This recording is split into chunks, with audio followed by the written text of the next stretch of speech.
Hello friends, स्वागत है आपका हमारे इस ऑनलाइन वीडियो ट्यूटोरियल सीरीज में। आज हम बात करने वाले हैं क्लास 10 के एक बहुत ही इंपॉर्टेंट कॉन्सेप्ट की, जो है पॉलिनोमियल्स। तो बच्चों, आज सबसे पहले हम सीखेंगे कि पॉलिनोमियल क्या होता है। So what is a polynomial actually? So अगर हम इस शब्द को देखें, poly plus nomial, so polynomials come from the word poly means many and nominal means term. That means an algebraic expression which consists of the many terms is known as polynomial. Okay, for an example, you can see 3x square plus 5x minus 6, half x raised to power 4 minus 2x plus 4, and x square plus 3y square plus 6x minus 5y plus 3. All these are the examples of polynomials. Dear friends, यहाँ पर एक चीज मैं यहाँ पर clear करना चाहता हूं कि कुछ बच्चों को ये कंफ्यूजन रहता है पॉलिनोमियल और इक्वेशन में। सी, इक्वेशन में इक्वल टू का साइन मस्ट होता है। जैसे x square is equal to 4, तो ये है एक इक्वेशन जहां वेरिएबल है और कांस्टेंट है और इनके बीच में एक इक्वल टू का साइन है। ऐसा जरूरी नहीं है कि एक तरफ कांस्टेंट हो, दूसरी तरफ भी वेरिएबल हो सकते हैं। ये भी एक इक्वेशन का एग्जाम्पल है।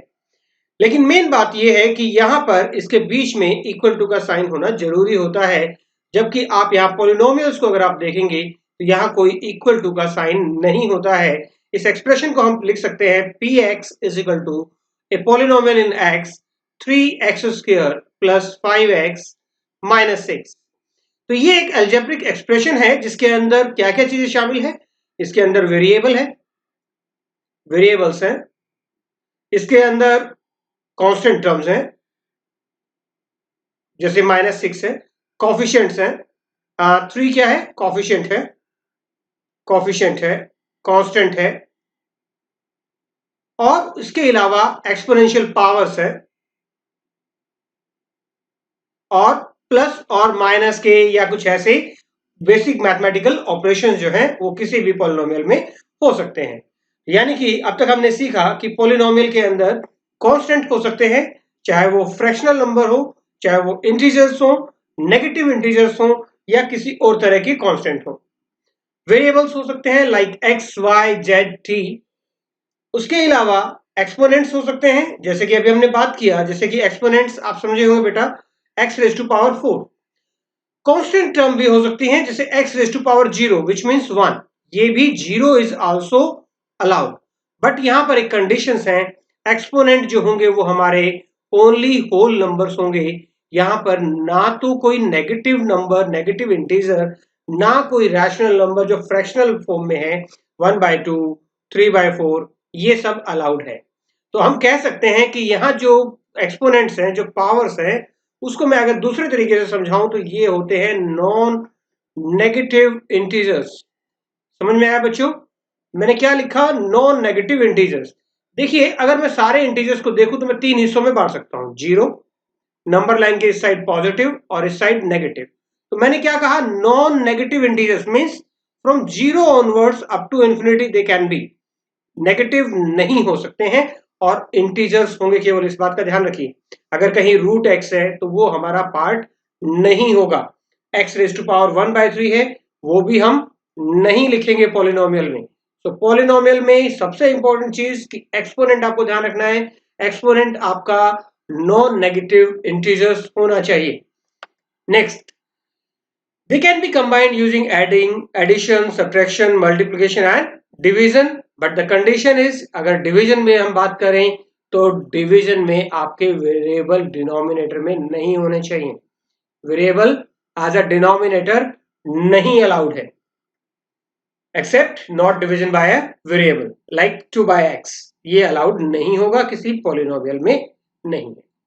Okay, a polynomial can have constant, variable, exponent, but never division by a variable. तो बच्चों, ये आपको समझ में आ गया होगा कि कौन कौन से जो है वो हमारे polynomial के पार्ट हो सकते हैं। चलिए, मैंने यहाँ एक स्टैंडर्ड polynomial एक्सप्रेशन लिखा है। अभी तक जो हमने कुछ एग्जाम्पल देखे थे वहां पावर 3, 4, 5, 6 थी। पावर किसी भी नंबर की जो polynomial एक्सप्रेशन है, वहां वेरिएबल की पावर हमारी अप टू n तक, यानी कि इंफिनिटी तक जाए, अगर हम कोई भी बड़ा नंबर हो सकता है। सो हमने इसको लिखा a not x raise to power n। ऐसा क्यों लिखा हमने? देखिए, अगर मुझे एक या दो वेरिएबल ही लिखने होते तो मैं लिख सकता था 3x प्लस 5। अगर स्क्वायर होता तो x square minus 4x plus 6। ऐसे ही अगर मैं चलूं तो कितने सारे कांस्टेंट मैं यहां से लेके आऊंगा, तो उस कांस्टेंट्स को मैंने उसका सॉल्यूशन, क्योंकि इंग्लिश अल्फाबेट में भी नहीं था, ए टू जेड हम केवल 26 से लिख सकते थे। मान लीजिए अगर यहाँ पावर 28 होती तो इंग्लिश अल्फाबेट्स जो होते हैं वो हमारे लिए सफिशिएंट नहीं होते। तो हमने क्या इसका निकाला, ए नॉट लिखेंगे x raise to power n, next जो कोफिशिएंट है उसे ए वन लिखा x raise to power n minus one, a two x raise to power n minus two, so on, और लास्ट टर्म कोई भी constant हो सकती है। Okay, what is a degree? बच्चों, अब तक हमने सीखा होगा कि डिग्री जो है एक यूनिट है जिससे हम एंगल को मेजर करते हैं। But in case of polynomial, degree क्या है? Degree is a highest exponent of that variable. किसी भी वेरिएबल की हाईएस्ट एक्सपोनेंट को हम डिग्री कहते हैं। This is the highest exponent. For example, मैंने लिखा x raise to power 7 minus 3x raise to power 10 plus 5x। ठीक है, तो इस अगर पॉलिनोमियल में हम देखें, ये एक पॉलिनोमियल x में है, आप बताइए इसकी डिग्री क्या होगी? क्या 7? नहीं, एक्चुअली ये है इसकी हाईएस्ट पावर, सो ये कहलाएगी डिग्री, और sometime it is called order. मैंने जानबूझ करके इसे ऐसे लिखा है। यूजुअली स्टैंडर्ड फॉर्म में अगर हम लिखते हैं तो हम लिखते हैं 3x raise to power 10 plus x raise to power 7 plus 5x। तो ये है इसका लिखने का स्टैंडर्ड मेथड। तो डिग्री क्या होती है बच्चों? डिग्री होती है द लार्जेस्ट एक्सपोनेंट। एक्सपोनेंट मतलब कुछ बच्चे इसको ऐसा समझ सकते हैं कि पावर ऑफ दैट वेरिएबल, कि कोई वेरिएबल मैक्सिमम कितने बार आया है वो कहलाती है उसकी डिग्री। उसके लार्जेस्ट एक्सपोनेंट को कहेंगे हम डिग्री या ऑर्डर। सो किसी भी पॉलिनोमियल को हम दो तरीके से क्लासिफाई कर सकते हैं, एक एज पर डिग्री और एक एज पर there number of variables involve. Number of variables involve. So हम यहां पर बात करेंगे एज पर डिग्री की। सो डिग्री के अकॉर्डिंग अगर हम देखें तो अगर किसी भी वेरिएबल पॉलिनोमियल में अगर डिग्री 0 है तो ये यानी कि नॉन जीरो कांस्टेंट होना चाहिए। मैं जीरो की बात नहीं कर रहा हूं, जीरो को हम सेपरेटली डिस्कस करेंगे। जैसे कि 4 है तो इसकी डिग्री कितनी होगी? इसकी डिग्री होगी 0, क्योंकि यहां इसको हम लिख सकते हैं 4x raise to power 0। Correct. यहां देखिए, अगर मैं इसे लिखता हूं 4 को 4x रेज टू पावर 0, इसका मतलब भी तो सेम है ना, क्योंकि 4 into x raise to power 0 कितना होता है? 1। तो इसकी डिग्री क्या कहलाएगी? ये कहलाएगी 0। So it's a non zero constant. अगर किसी भी एल्जेब्रिक एक्सप्रेशन में डिग्री 1 हो, जैसे कि मान लीजिए कि हम लिखते हैं यहां पर 7y माइनस 6, तो यहां इसकी पावर कितनी है? मैक्सिमम वेरिएबल का एक्सपोनेंट 1 है, so it's known as the linear polynomial. ध्यान रखिए बच्चों, इसको हम सेपरेटली भी डिस्कस करेंगे। अगर किसी पॉलिनोमियल की डिग्री 1 है तो उसे हम कहते हैं लीनियर, और ये भी मैं डिस्कस करूंगा कि इसे हम लीनियर क्यों कहते हैं। अगर डिग्री है 2 तो वो कहलाएगा क्वाड्रेटिक। एक एग्जांपल देख लेते हैं, 3z square plus 4z minus 5। तो ये एक क्वाड्रेटिक पॉलिनोमियल है। क्वाड्रेटिक इक्वेशन नहीं है, जब तक इक्वल टू का साइन नहीं हो हम इसे इक्वेशन नहीं कहेंगे। अगर डिग्री है 3 तो ये कहलाएगा क्यूबिक। अगर किसी भी पॉलिनोमियल में डिग्री है 3 तो उसे हम कहेंगे क्यूबिक, और अगर डिग्री 4 है तो उसे हम कहेंगे क्वार्टिक।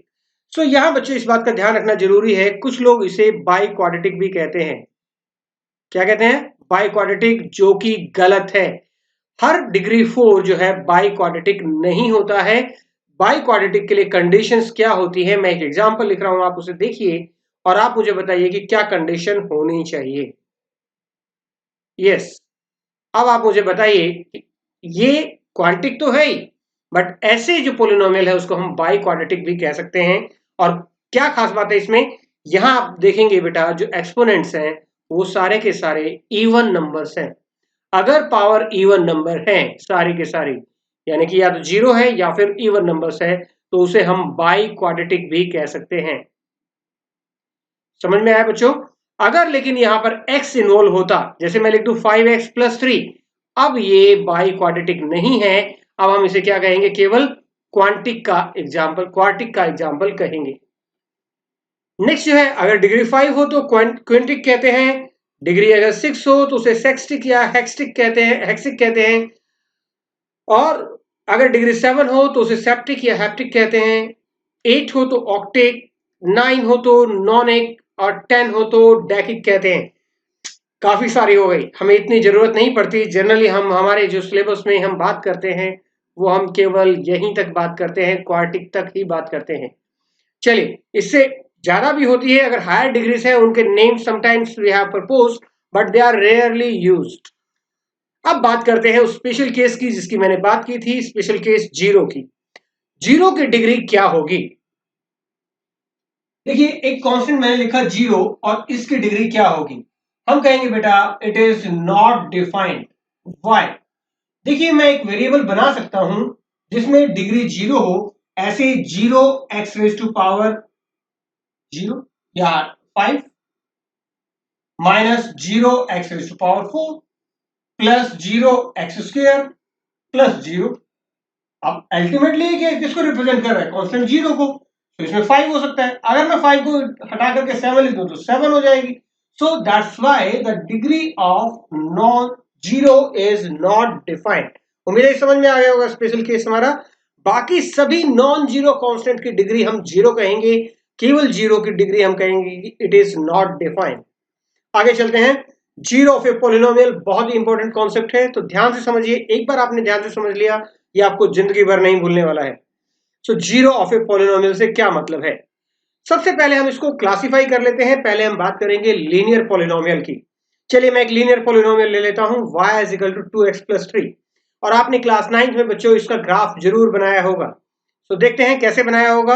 आपने एक टेबल क्रिएट की होगी x और y की वैल्यूज लिख करके। मान लेता हूं कि मैं x की वैल्यू यहां लिखता हूं -2।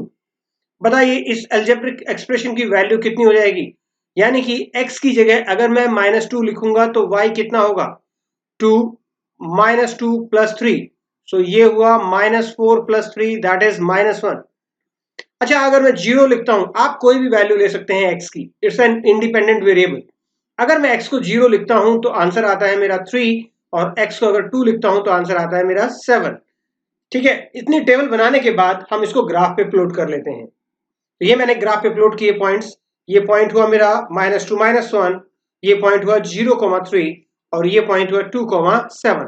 और तीनों को ज्वाइन करने से मुझे ये लाइन मिली y is equal to 2x plus 3।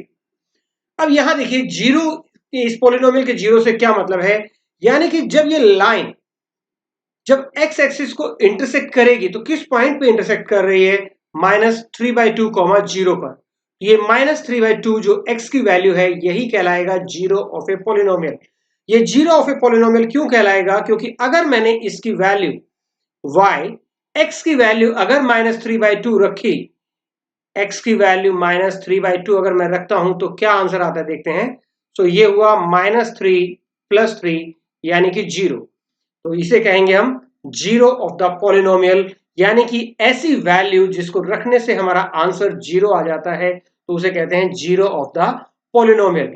अगर जीरो नहीं आता, मान लीजिए कुछ और आता, जैसे हमने यहां पर 2 रखा और मेरा आंसर आया 7, तो 7 is the value of this algebraic expression, this polynomial at x is equal to 2। क्या पढ़ेंगे इसे? 7 is the value of this polynomial at x is equal to 2। और अगर जीरो आता है तो उस पर्टिकुलर x की वैल्यू को क्या कहेंगे? जीरो। तो यहां से बेटा एक बात और भी क्लियर हो गई होगी कि जो लीनियर पॉलिनोमियल है, आपको याद होगा मैंने लीनियर बताया था। लीनियर कौन से होते हैं? जहां जो वेरिएबल है उस एक्सपोनेंट की पावर मैक्सिमम 1 होती है, डिग्री 1 होती है, उसे हम लीनियर पॉलिनोमियल कहते हैं। और मैंने आपसे वादा किया था कि मैं आपको बताऊंगा कि इसे लीनियर की क्यों कहते हैं। देखिए, जब हमने इन तीनों पॉइंट को ज्वाइन किया तो क्या बना? हमारे पास एक लाइन बना और इसी से ये वर्ड हमने ड्राइव किया कि ये है लीनियर पॉलिनोमियल। तो बच्चों, अगर मैं कहूं कि स्टैंडर्ड, ये तो एक एग्जांपल हुआ, मैं एक स्टैंडर्ड लीनियर पॉलिनोमियल ले लेता हूं। Let y is equal to, जो स्टैंडर्ड फॉर्म में है, हम लिखते हैं ax plus b। y is equal to ax plus b। Okay, मुझे क्या चाहिए? मैं ये जानना चाहता हूं कि कब ये x एक्सिस को कट करेगा, यानी कि कब इस पोलिनोमियल की वैल्यू जीरो आएगी। तो इस पोलिनोमियल की वैल्यू को मैं जीरो लिखता हूं तो हमें पता लग जाएगा कि कब जीरो आएगा। -b is equal to ax, और आप कह सकते हैं कि x की वैल्यू -b अपॉन a होगी। तो -b अपॉन a मतलब b जो है constant term minus constant term divided by coefficient of x। बस एक ही बात का यहां ध्यान रखना है कि आपका कोफिशिएंट ऑफ x जीरो नहीं हो सकता है। a can not be equal to zero, क्योंकि अगर a जीरो हुआ तो ये आपका लीनियर एक्सप्रेशन नहीं बचेगा। तो समझ में आया बेटा कि अगर हमें जीरो लीनियर टर्म की अगर किसी की निकालनी हो तो minus constant term by coefficient of x। एक बार फिर से वही एग्जांपल देखते हैं y is equal to 2x plus 3 को। तो आप बताइए अगर हमें डायरेक्ट लिखना होता तो क्या लिखते? Minus constant term divided by coefficient of x। Perfect. अब आप समझ गए होंगे कि आपको जीरो कैसे फाइंड आउट करनी है। एक तरीका डायरेक्ट ये मेथड लगा करके, अदरवाइज आप y की वैल्यू को जीरो लिख करके भी फाइंड आउट कर सकते हैं। चलिए आगे बात करते हैं, लीनियर से आगे बढ़ते हैं, थोड़ा और आगे चलेंगे तो हमें मिलेगा क्वाड्रेटिक पॉलिनोमियल।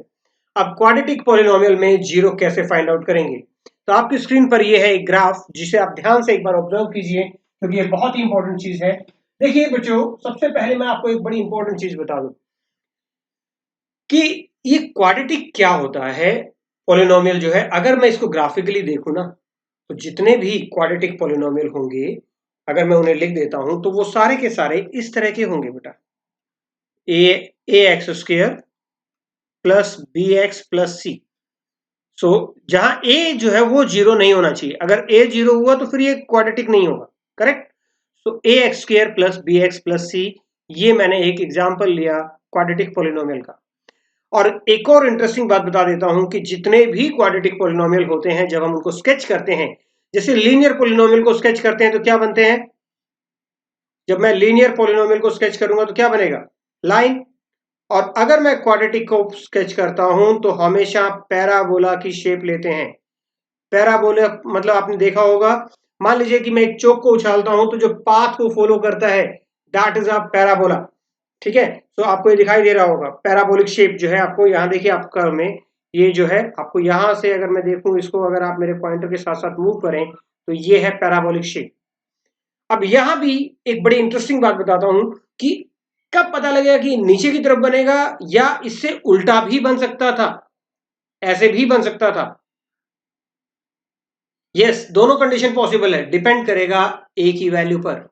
किस पे डिपेंड करेगा? ए की वैल्यू पर। इफ ए इज पॉजिटिव तब तो अपवर्ड बनेगा,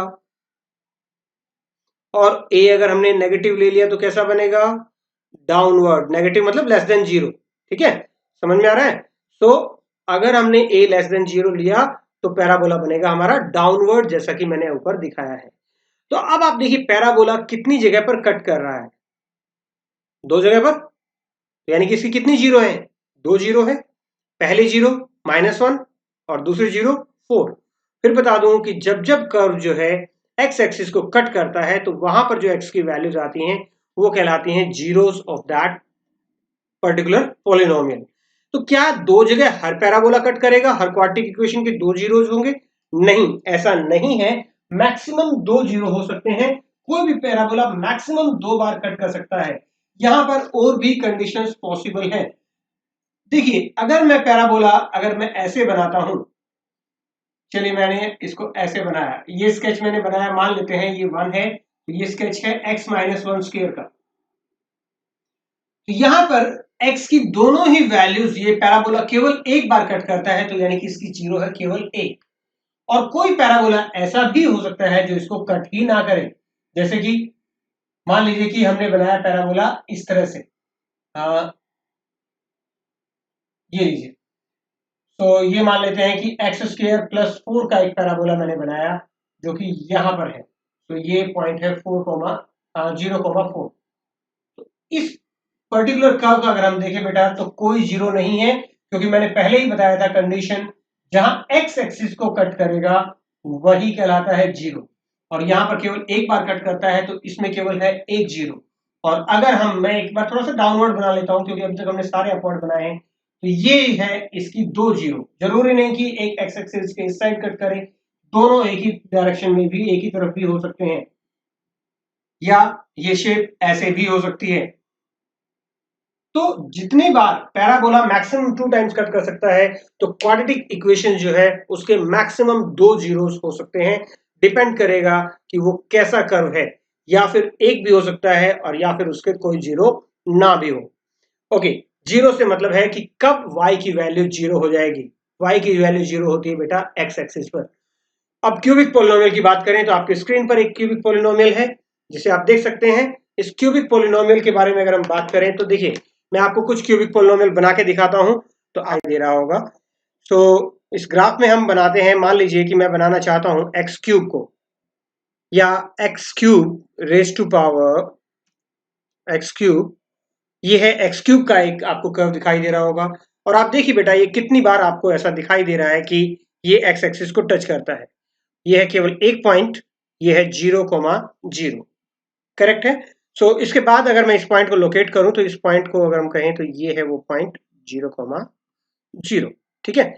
अच्छा चलिए, मैं इसको चेंज कर देता हूं, कर्व जो है थोड़ा सा चेंज कर देते हैं, इसको हटा देते हैं यहां से। इसी में अगर मैं कहूं कि ये है एक्स क्यूब माइनस 4x। सो अब आप देखिए इस क्यूबिक इक्वेशन में कितने जीरोस हैं। यहां पर हमें दिखाई दे रहे हैं 3 जीरो। तो सबसे पहला जीरो जो है वो मुझे यहां दिखाई दे रहा है -2 पर। अगला जीरो जो है वो हमें 0 पर दिखाई दे रहा है।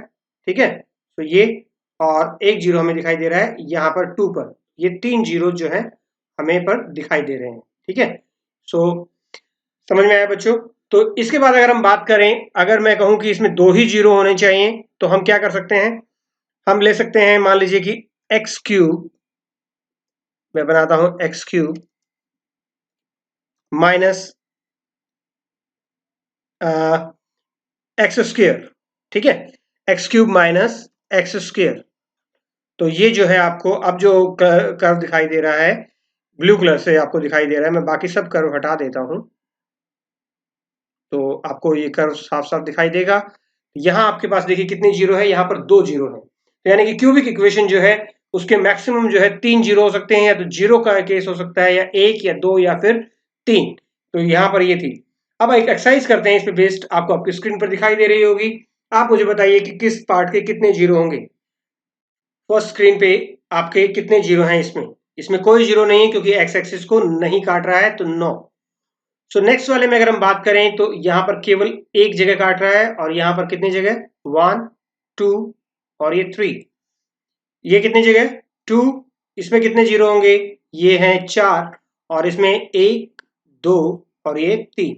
तो इस तरह से बेटा हम किसी भी पॉलिनोमियल के जीरो फाइंड आउट कर सकते हैं। उम्मीद है आपको ये आज का कॉन्सेप्ट समझ में आया होगा। अगर आपको समझ में आया है तो आप अपने दोस्तों के साथ शेयर कीजिए और इसे लाइक और सब्सक्राइब भी कीजिए। Thank you very much.